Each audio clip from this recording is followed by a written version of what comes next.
What's going on, everyone, and welcome back to another episode of The Sneaker Assassin. My name's Lorenzo, aka The Sneaker Assassin himself, and today we're going to be discussing something pretty hot in the firearms community.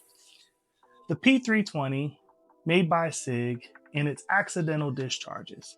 So, if you guys have been paying attention to anything in the firearms arena lately, you'll notice that there's been a lot of discussion about the Sig P320 and how it's been accidentally discharged because the biggest, most recent event on July 20th this past month, unfortunately, a United States Air Force member, Airman Braden, was killed by accidental discharge of the P320.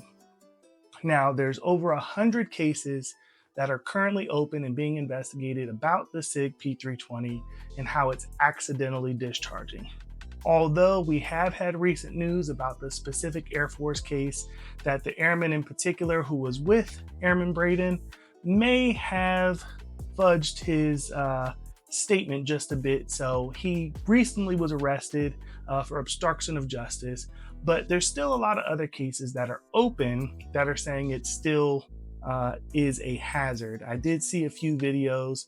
One in particular, there was a gentleman at a competition, had his holsters, was at the ready, getting ready to fire the course of fire, and the gun, while in the holster, did discharge with him not touching it, nothing going on. So if you don't know, firearms are mechanical items, and just like your car mechanics, they break down. Firearms mechanics can fail you. Even if the safety is on, it can still discharge for a number of reasons. But we can't seem to quite put the thumb on why the P325 has so many in particular. But for the military in particular, I would say, so I'm in the Air Force, combat arms or CADM instructor, which is an instructor in the military that specializes in all of their weapon systems and teaches anyone deploying their weapon systems. And the SIG P320 M18 is one of them. So we go to school to be armorers and to learn all the ins and outs of it about this weapon in particular. So back in 2017, the military was doing testing to determine if they were going to pick the Glock or the SIG to be the main weapon for the military across the board. That's the Army, Air Force, all the branches. So what SIG did, they dropped the prices so low that Glock couldn't even compete. So the military, of course, looking at their finances, decided to go with the SIG P320 M18 without continuing the courses of fires. I think they were supposed to shoot about 32,000 rounds to determine which one they wanted to pick. And based on paper, the Glock was winning all of the different trials that they were going through, and the SIG was kind of lacking in a couple different areas. But at the time, again, SIG dropped its prices so much that the military stopped all of the testing and decided to go with the SIG. Now, shortly after, SIG started mass producing these M18s and pushing them out as fast as they can. And being in the military at the time, about to deploy, when I first received these, there was a couple issues that we kind of saw as combat arms instructors that were not the best. So I won't go into detail on that, but you can definitely tell the quality of the gun that they were distributing wasn't necessarily the best quality because they were rushing to mass produce.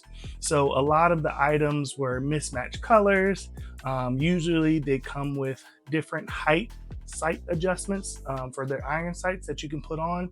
Ours weren't coming with those. So there was a difference of about 1 inch when firing, shooting center mass, using all the proper techniques of shooting a firearm. There's about 1 inch drop. So we found that, the ammo that they tested during the trials wasn't the same ammo that we were using in the military. So it made a bit of a difference. But unfortunately, other departments across the nation, as far as law enforcement, not even just local, but federal, put a cease and desist on using any P320s. And that includes the FBI, ICE, and the military. So that's a huge order, for the military and a lot of federal agencies like the FBI to stop using the P320. So it'll be interesting to see the future of SIG and how this affects their business. Personally, I have 3 SIG P320s. I've got the X5 Legion, the Spectre Comp, and then this here M18. I haven't had any issues with them. And then most of the time, if you keep those firearm rules, the safety rules in mind when you're handling firearms, keep them pointed in a safe direction, keep your finger off the trigger, ready to shoot, know your target, what lies beyond it. Those things are going to keep you safe. So the fact that individuals are getting killed due to this possibly misfiring, it can be an issue, but if you're following those basic safety rules, there should be no reason why anyone is getting killed, because why is a loaded gun facing towards somebody, even if it does go off by itself? That's the number one rule. Don't point it at anything you don't intend to shoot. So keeping that in mind, will ultimately keep everyone safe when on the range. But definitely want to hear what you have to say about the P320. If you've had any incidents with it, definitely comment below, send me a video, we can discuss it, but we'll see what the future holds for SIG and the P320. But talk to you soon. Sneaker Assassin out.